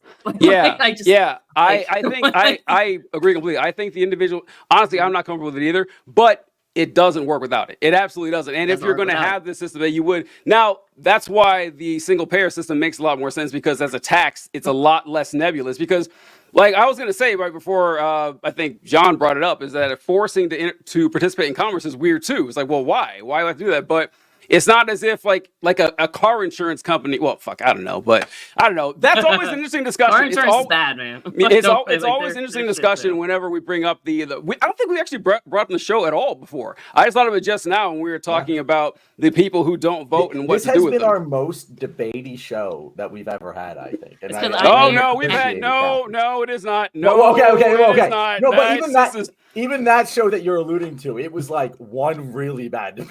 That's what you remember. That is what you remember. That was not there was another debate earlier. There was other ones, yeah. I'm so curious right We had a guy rage quit on the show. He like shut off the camera and left or whatever. Wonder what he's up to these days. Yeah. He's still out there. Ryan Shahid. Ryan Shahid. I think I saw a video of his. It's Sheed. What? I was gonna say, that name sounds familiar. Yeah, I think I Twitter following. I saw one of his videos pop up. I said, "Oh yeah, I remember that guy. That guy's a fucking coward." That's right. Let's see. It was over the dumbest thing too, Kathy. It was over. Kathy. It was over. Whether hold or on, not you hold should on, give John. unemployment insurance. Well, go ahead, John, what would be really funny if Kathy's like, "No, he was totally right." She's like getting mad. But go ahead. I've been teaching government, so like my job sometimes is devil's advocate. I just have to poke at you to make you like real. Like that's all I'm doing. It was over whether or not unemployment insurance should be given to workers who are on strike. That was the rage quit issue. And it was me and John and Corey Bradford on the show. We had 4 people on at a time back then. Mm-hmm. And all 3 of us, I guess, is a pretty good idea. And then a guy, like, I don't know, he got mad at you, John, for something. I can't remember, but it was something that, I don't know, maybe you just started picking up the topic more than Corey and I did, but yeah, he went back and forth, and like the guy just slowly got angrier, and it's like, so you're saying we need to pay these people who refuse to work? It's like, well, I mean, it doesn't kick in until like 8 weeks or something. I don't know. And the guy just lost his mind. He thought that he thought that we were one of these like you lefties are trying to tear down the Democrats and everything with these wild. He's like, this doesn't seem insane, but yeah, the guy completely lost his shit. That was a wild episode. I'm not going to lose my shit, but I do kind of agree with him. Oh my God! There we go. Of course she does. Get the fuck out of here. No, only because like I work as an AR, or I used to, not this year, but like as an AR, like that's the union's job. Like the union pays the supplemental salary to their striking workers, and if the government starts funding union workers, then that's the government endorsing a side, and I don't think the government should endorse either side. In like arbitrary strikes, right? Like, are there times where the government should take a stand? No, I like, and I don't like it. Workers from their homes, right? And I don't like that's what I'm saying. Like, there's a lot of things I don't like, but my point is, if we're going back, because remember, I teach this. I'm like, this is how it should work. If we're getting back to what the core values are, unions should have more power. But unions should do more for their people, right? Like they're supposed to be an entity all to themselves. Remember, we're supposed to be this multifactional system, and unions are supposed to exist in the same way political parties exist, and they're supposed to have sort of the same power. They don't because Reagan, right? But like that's how they're supposed to work. And when those people would go on strike, their unions did fund their salaries. And if it's a union issue fighting a company, the government stepping in to aid a like that's just like there's no political world where that's like you're going to get elected doing like you're just not going to get elected doing that, right? Like I get the spirit of it and I understand like the stand behind the worker, but from a power of government and a balance of power and how to protect the rights of people. What if the democratic will of the people is for that to happen? Yeah. then there would need to be a law that says that the government That was should do this. that's what it Well, was. that was Like the it thing. passed. No, it it was. It passed was Congress passed, and and Newsom in vetoed California, and Newsom vetoed it. Yeah, that was the issue. The people were cool with it, or at least the representatives were. I don't know. I think the government definitely does take sides in union. They 100% do, and but it's I don't usually think the they side of the should. company, and so it's Right, which means that we yeah. have a negative view of them for doing that, right? Like we view them negatively because they get involved on the side of the business, right? If they're paying unemployment benefits to the union strikers, aren't they essentially doing the same thing on our team? So Well, basically, it's Our okay for team's us, but it's right, not okay though. for you. But there's no option to take no Fine, side but here. the government. There's no option. No, I to. know, but Yeah. the government side is supposed to be what what plays out in the legislature, and the process is the people said we want it, the governor said no. Then the people need to work harder to get it because Yeah. not enough people support it because the governor doesn't think signing it will be good politically. And I'm going to venture to guess the governor understands the political dynamics more than people that are like, yeah, I'd like you to pay me to say fuck you to my boss. Democracy. Well, yeah, I disagree with that too. Oh, you really wanted into the weeds here. No, I do. Democracy. That is. I've read the Federalist Papers like 20 times, though. Okay, so and the reason for it is that I respect the Federalist structure. I think direct democracy works. Look at me. I'm quoting Brutus actually right now. I'm quoting the anti-federalists somehow right now, which is very strange. But I think direct democracy works very well at the local level, like the things that directly impact you. But gigantic, big ass fucking decisions like the federal budget and like federal foreign policy and federal like aid programs and how to treat veterans, I don't think Joe on the corner is fully equipped to make those decisions. So I think it's a good idea to have smart people making the big decisions and like regular people making the regular decisions. But I don't want everybody with that for the yeah, most part. I wouldn't disagree with that either. Yeah, I wouldn't. Yeah. I don't want direct democracy. I certainly don't want but national more direct vote democracy. Right, that's on all Syrian foreign policy. Yeah, exactly. I want a section of the federal budget to be discretionary and up to direct democracy. I think that would be that's a good law. Beneficial. Like, yeah, because I think that would be great. But then the question is like, how would you determine? Because then the discretionary spending is Congress, so then they could just arguably say it's for like anti-abortion programs or adoption facilitation. There's a lot of logistics into how exactly it might work. So like, I think we're in agreement on the broad strokes here. Yeah. But like those are state level issues. So like, of course, yeah. Like states need to let their people have more of a like one good thing I'll say about Florida is that they allow ballot referendums, right? Like if we can't get our legislature to move, we can be like, well, motherfucker, I'm gonna put it on the ballot, and the governor can still do his place tricks. I know what you're gonna say, right? But we also have tricks back that we can go. Like Florida is pretty close to the direct democracy that I think you're envisioning.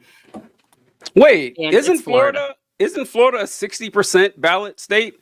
Like, because I know the abortion, because most states are 50. Because I was like, even like Iowa is a 50+1. So that's that seems anti-direct democracy to me that they're a 60%. No, because it's the 60% threshold to change the Constitution, and that threshold is inspired by the federal Constitution of 2/3 of Congress, 3/4 of the states. Right. But I mean, like I thought most states were at 50+1 because I remember seeing that. I was surprised. Don't know. I know some are, and I know some aren't. Because like Iowa just changed theirs because they had the abortion. They changed it from 60 to 50 like 10 years ago. And then when the abortion measure was put on, I know they tried to put it back. They tried to take it back to 60 or whatever. And that, I mean, I do wonder. I the funniest guess part is it hit 63. Like I know it's funny too. Like, it is pretty. Like funny, I would have loved it. I'm like, fine, you raised it to 60, and we still won. So motherfucker, eat it in. Right? Like, it's I don't know. It's just that I can. Jesus Christ, we only have 20 minutes show left, but I can kind of see. If I squint, that we want to make sure this has overwhelming support before we change, something on Constitution. All right, I can kind of get that. It's still the people either want it or they don't. That's kind of how I see it. And like 55 people out of 100 wanting it. Oh, sorry, it wasn't 60. Well, then why not make it 70? Like, why not be absolutely damn sure about this? Like, it's completely fucking arbitrary. Make it a simple majority. It's the easiest and the most fair. I don't know. That's just how I see it. I don't like the 60 thing, but all right, fine. Let's move on. I don't have strong feelings on that one either way. I just know what it's inspired. Yeah. Okay. All right. So, Christ. Oh, and I shut down Twitter too, just before I got on this. But I wanted to talk about our favorite character on the show, and ain't he a character, folks? He's a cut up. Now, Kathy, if I remember correctly, you said, "Oh, I sent you a message about this," and yesterday when I emailed the stories out and everything, I realized I have two emails for you. I have one with one N and one with two, and I didn't know. Yeah, I didn't know which one. That's why I sent you that message today, wondering what was going on. But you said you didn't even bother to check out the Elon story. I wanted to hear you guys tell me. Yep. I can't with this guy, but I'm here. I can't blame you. All right. So did John, did you see anything about this, about Elon's little expose he had with showing the Cybertruck and the cyber cab and the robots and everything? I saw like a bunch. I got it in pieces because I saw the robots, I saw the cyber cab. I have a lot of thoughts on this in general. Yep.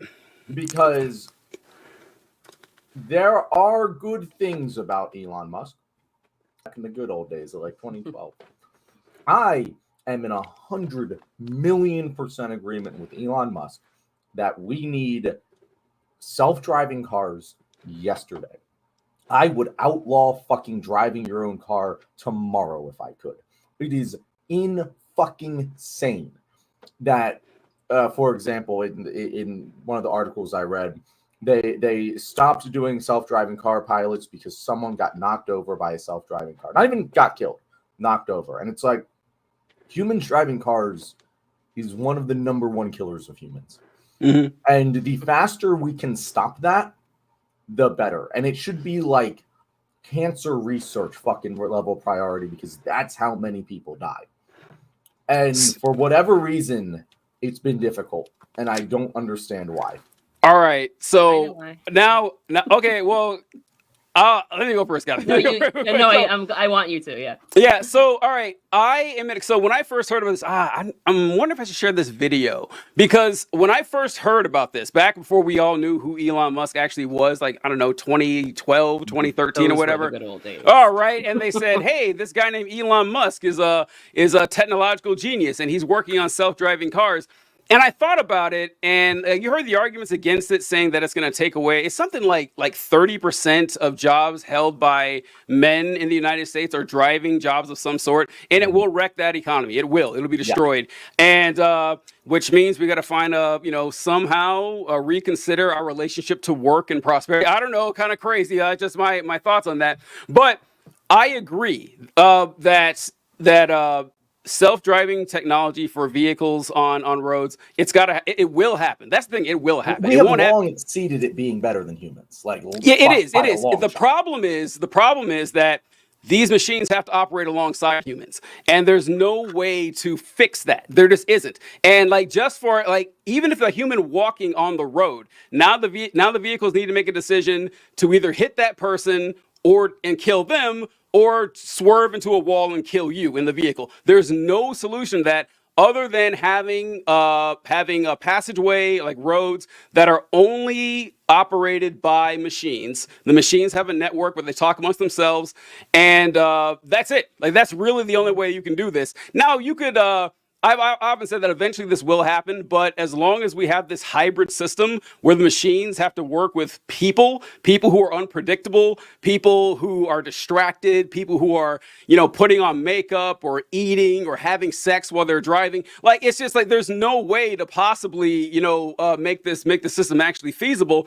And the technology is not there. And also, you have competing companies going for this. This is one of my anti-capitalist. I don't think there is a private sector solution for this. There isn't. No. Because if all three of us start our own self-driving technology company, we all have our own, proprietary materials, we all have our own program system, what is the incentive for me to work with you? There isn't. I'm going to keep it to myself. And as long as it's set up this way, it's never going to succeed. It's a pipe dream. What were you going to say, Kathy? TJ, I just want to add to that. Just now, after smartphones came out in 2008, just now are we starting to have the same colored bubbles in our fucking right? Yes, you are 100% correct. There's no motivation for these companies to work together. The public sector has to force that. Yeah. What was your thoughts, Kathy? To that last point, it would be like if self-driving cars were as compatible as cell phone chargers, and no thank you. right? Like just like that Yeah. would be terrible. The simple solution to this, because I agree, I have a long history with people dying in car accidents. I get very about it. But high-speed rail solves most of the problem. Like, the infrastructure of high-speed rail, then fewer people have to drive, because you're not going to convince people to not drive. Driving's fun. I love driving too. I love going vroom, vroom, vroom. I love windy roads, and I love a stick-shift car. Like, I love it. It's super fun. TJ, you made one of the points I was going to make, like why it won't happen is because like truck drivers and things like that, but also the American auto industry. Yep, they're gonna fight you tooth and nail the whole way. Yep. They're going to fight you tooth and nail, and they're such a big part of the economy, but also they're an important part of national security. Because like in 2000, remember like the was it the American Rescue Plan? Obama's like after the recession, right? Like the American Rescue Plan is Biden's, but the Obama version of that when Bush destroyed the economy, not when Trump destroyed the economy. How do I the other remember Republicans? what this was called? Like I can't either. Wow, the last 10 years have been wild. I fucking can't remember. Like TARP is in my head, but I know that was the housing one, so I don't even know. But like I can't remember where I was. Oh yeah, like the reason they like bailed out the auto industry. Remember the joke? It was like Government Motors, not General Motors. Yeah. Right? And it's like, why would they invest? Why would they save this company? Why would the government bail out this money? Because do you know how quickly you can turn those factories into produce tanks, produce weapons, produce guns, World War III? That's why. Like you need to be able to nationalize the auto industry in the event you need to nationalize the auto industry. And for that to happen, you need an auto industry. You don't want to be at war and like at the mercy of South Korea to send you some Kias, you know? So why not just nationalize the auto industry? I'm team nationalize the auto. And we can skip the middleman there. That's the point. It's like a lot of these positions. Like it's so funny because a lot of times I'll say things and they'll be like, "Why are you arguing conservatives' points?" I'm not. I'm going. Why don't we just go ahead and fucking nationalize it? Like you can't under the law. You can't make the company do that. So fuck that company. That should be something that private industry is allowed to control. Yeah. This is something we talk about too. I'm actually a socialist, I promise. It's okay. You're among friends here. And so like we talk about this all the times that I mentioned that. So speaking of like the economic collapse and everything, where they kept talking about how these industries are too big to fail.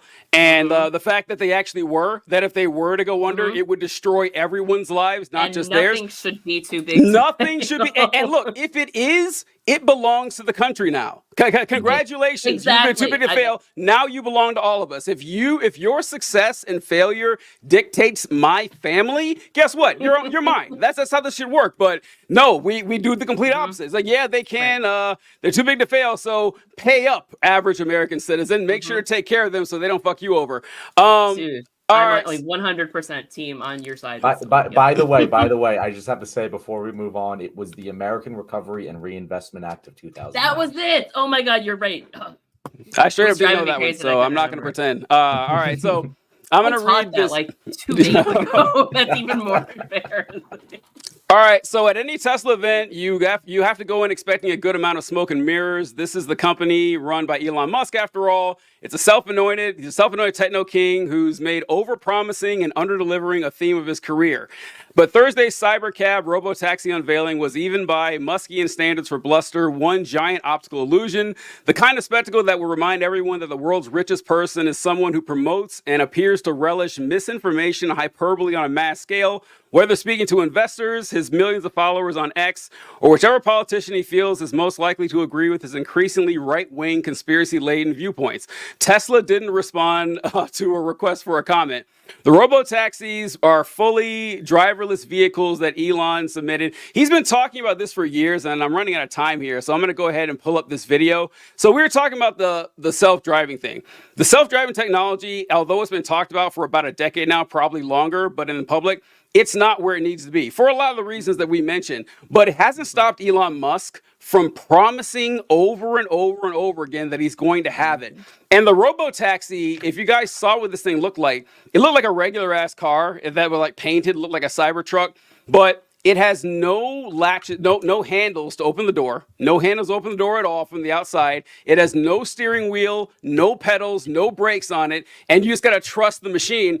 And when he did the exhibit, it was on a closed like a set where the vehicle was just programmed to drive around and everything, so anybody could have done it. But he's been promising this, and it didn't work. He's been doing this year after year after year by saying, we're going to get this, we're going to get it taken care of, and it always bumps up Tesla's stock. but it didn't work with the investors this time. And Tesla has lost $60 billion in value. And I wanted to pull up this video here. This is a short little clip here of Elon's promises he's made over the years. And you guys let me know how many of these came to fruition. Let's check these out. We'll have over 1 million Tesla cars on the road with full self-driving hardware, feature complete, at a reliability level that we would consider that no one needs to pay attention. Meaning you could go to sleep from our standpoint, if you fast forward a year, just maybe a year and 3 months, but next year for sure, we will have over 1 million Robotaxis on the road. Feature complete with full self-driving. Anyone want to guess how many Robotaxis are on the road right now? He said Zero. zero. Yeah, he was literally off by 1 million. So I just want to point that out. 1 million units and 5 years later. So let's go on here. This year, with certainty. This is something that we control, and I manage autopilot engineering directly every week in detail. So I'm certain of this. Or a finance person or something like that. I'm an engineer. I do engineering. So I wrote software for like 15 years, 20 years. I know what we need to solve to make full self-driving feature complete. I'm certain that we will get this done this year. I think we will be feature complete full self-driving this year, meaning the car will be able to find you in a parking lot, pick you up, take you all the way to your destination. Smart someone. Yeah, so those are just predictions from 2019. You can go back to his Hyperloop prediction. You can go back to anything you want with Elon Musk. He always says the same thing, is that this is going to be available in 2 years, and it always works. And in the event he had the other night, he said that the Cybercab and the Robo-Van and everything he had will also be available in 2026. And so I'm glad to see that it didn't work. What did you guys think when you ran across this? John, we'll go to you first. Yeah, no, I as much as I was just a proponent of self-driving cars and getting this done as fast as possible, it's not going to be Tesla. Tesla still, like, the amount of things that Tesla, like the ordered vehicles that have been paid for, still aren't getting fucking made. I don't think that, like, this is actually going to happen in Tesla. Like, I think Tesla's done before this actually becomes a thing. I think this is either one of the auto industries are going to do it or Google's going to do it. It's going to be one or the other. It's not going to be fucking Tesla because of bullshit like this. Like, it's Elon Musk. He's going to go down. Like, I think that Elon Musk will generally be, like, remembered for generations at, like, on a fucking, like, Bernie Madoff level. Like, he's just a fucking Ponzi scheme artist. One of the greatest of all time. But, like, that's how he's going to be remembered by history. Because it's so obvious what he's doing at this point. And we all know the bubble's going to burst. He's very good at keeping inflating it. But it's going to burst eventually. Kathy, what do you think? I wrote all these things down. Which Let's go. Let's fucking go. I love it. I love it. He opens with the appeal to authority. I'm an engineer, so I know. Oh. It makes me want to set my hair on fire. It's fine. Then I wrote, Elon is a total fraud. He always has been. Like, he hasn't invented anything. He buys companies, says, look what I did, and then makes money and sells them, whatever. But then I wrote, because again, I'm a teacher and SATs are like, Donald Trump is to real estate as Elon Musk is to technology. Mm-hmm. He's like, yeah, he's a criminal. He's a crook. He's a scammer. He's going to go bankrupt and he's going to make it sound like it's not his fault. He's gross. I hate him. So I thought that too, because I compare Musk and Trump a lot too, and I think Musk is a better con man than Trump, though. I always said that Trump is the best because he rose to the presidency, but Trump has a lot more to work with than Elon Musk. Like, I really can't believe how successful Elon Musk is. And once again, I always give this caveat whenever I say this, because I'm not trying to say people who are poor public speakers are stupid. That's not what I'm saying. But, like, Elon Musk is stupid and happens to be a poor public speaker. And that if I was stupid and a poor public speaker, you would never hear me going on stage and talking like Elon Musk because he keeps fumbling over his words and shit. I wanted to show this clip. So this is his concept for, so I'm so mad. Well, I'm glad actually you mentioned it, Kathy, because I forgot to, about high-speed rail and how that's the obvious solution to a lot of this shit. That, like, the reason that he did the Hyperloop, if you guys don't remember, the Hyperloop was supposed to be this super advanced, like, magnetic train that took people from New York to California in 4 hours or something like that. and it turned out to be a hole in the ground. You could drive one vehicle through a tunnel, a fucking tunnel, and not even a good one. It's a bad How amusement park innovative. ride. Yeah, like a tunnel that has like 3 inches of space between the car and the wall. So if it breaks down, the entire thing's blocked off. It was That the sounds shit. horrifying. Right, it's the shittiest thing imagined. I can't believe it was actually approved by some state or God. some official body. But this is his solution to traffic congestion. Well, another ridiculous one. It's called the Robovan, but I want you to hear how he pronounces Robovan. It took me a while to figure out what the fuck he was talking about, but I got to post it here? Okay, here we go. Fantastic.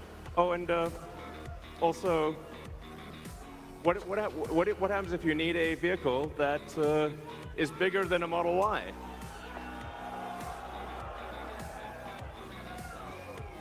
The Robovan. The Robovan is we're going to make this, and it's going to look like that. Now, can you imagine going down the streets and you see this coming towards you? That'd be sick.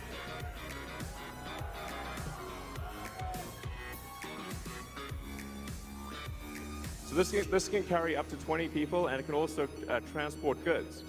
So you can configure it for goods transport within a city, or transport of up to 20 people at a time. So this is gonna, the Robovan is what's gonna solve for high density. So if you want to take a sports team somewhere, or All right, first off, fuck you, Elon Musk. Fuck you. I just also like Robovan. Why? I don't know. Robovan. I don't know what's up with that. And like watching that, I was like, okay, this is a problem that could be solved with a regular bus or train, right? Like we don't need this robotic catastrophe that has no clearance. If that thing hits a bump, it's getting shattered. It's like I don't get it. Did you guys run across that? Kathy, did you see anything like that? Like when I saw it come up on the stage, my first thought was that's the shuttle at the Orlando airport, right? Like that's just the monorail at Disney. It even looks like the monorail. It does car, look right? like the monorail at Disney. So, Oh my god, it so does. you mean a train, Elon? Yeah. You built a train shittier car? one. Like you built a bad train car for 4 times the price? Sounds fun. Ugh. And everything he builds looks like it comes from that Demolition Man movie, right? Like Okay. I always want to make a Taco Bell joke every time I see a Cybertruck. You want to start swearing so you can wipe yourself in the bathroom and shit? All right, I'm going to get to that. I'm glad I'm going to get exactly to that. But I wanted to show I don't know what they're calling it. It was the Cybercab or the Robotaxi or whatever the official term for it is. I've seen all 3. But this is what it looks like. It's absurd, right? All right. Come on in. All right, first time? Yep. So you notice no steering wheel, no pedals, there's not even a latch to open the vehicle from the outside. You are a slave to this machine once you are in. If there's an accident, good fucking luck. And of course, it looks like absolute garbage. I hate being petty on this, but like that is a shitty looking vehicle. Like those wheels are just a giant hubcap with paint on the wheels to make it match the color. No shit, that's literally what it is. But accurate description. yeah, I wanted to point that. And Kathy, what you mentioned about Elon Musk, about how it looks like something from Demolition Man, a fantastic Sylvester Stallone and Wesley Snipes film. Yeah, very, very good. Oh, God. Guys, I lied. I have one more video to show you. I'm sorry. I know we're running out of time on the show, but this is very important. It's very important to my presentation here that I showed this last video. It won't take long at all. But there was also another machine that was available, and these were robots, these humanoid robots that Elon Musk had. So let's check out these bad boys right here. Right here. Come say hi. All right. What's up, bro? Heading to the right. To the right. Right To your left. To your left. There you go, man. 2 Chainz, how you doing?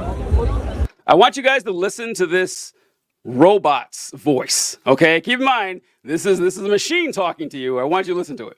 What's up? Hey, buddy, how you doing, man? I'm doing good. It's nice to meet you. Nice to meet you. What's your name?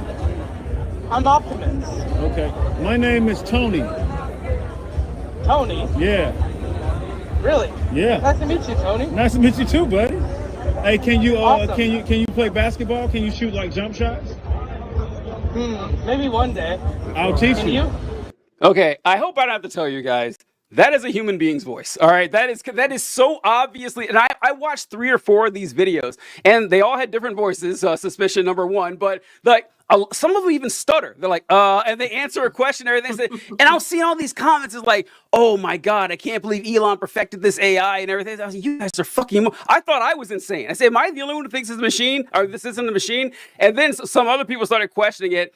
And they would ask the robot, they say, hey, are you AI? And it's like, well, I am fully AI assisted or something. And then they never once revealed at this event that those were machines that were being, not only were the voices human, but they were being controlled, their emotions were being controlled by human beings as well. And I think it's stuff like that that kind of threw people out with Elon. I think this might be the very first snowball that starts the avalanche here. And let you guys comment real. Say what? I said, I hope.